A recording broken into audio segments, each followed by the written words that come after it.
और बहुत सारे ऐसे दोस्त जो मुख्तलिफ हाउसिंग सोसाइटीज़ में पैसा फंसा के बैठे हुए हैं और वो चाहते हैं कि वो किसी जेन्युइन प्रोजेक्ट में या किसी अच्छे प्रोजेक्ट में आ जाएं,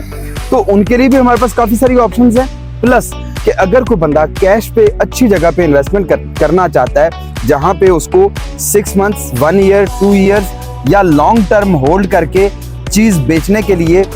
अच्छा मौका चाहिए हो, तो वो सारी की सारी अपॉर्चुनिटीज़ हमारे पास मौजूद हैं। ये आपका एक नया ब्लू एरिया बनने जा रहा है कि जो सारी बिल्डिंग्स हैं उन सब का एलिवेशन सेम होगा, बिल्कुल सेम उसी तरह से जिस तरह से दुबई में है। पास्ट ट्रैक को देखा जाए, पार्क व्यू सिटी की हिस्ट्री को देखा जाए, तो पार्क व्यू सिटी में 2017 में यहाँ पे इन्हीं पहाड़ों की ब्लास्टिंग शुरू की थी और आज इस वक्त इसका ए और बी ब्लॉक कंप्लीट हो चुका हुआ है। एच ब्लॉक में वो सामने आपको पूरे के पूरे घर बने हुए नजर आ रहे होंगे। डाउनटाउन की जो अभी हम विजिट करने जा रहे हैं, तो डाउनटाउन की आपको बिल्डिंग्स दिखाएंगे जो विद इन 90 डेज इन्होंने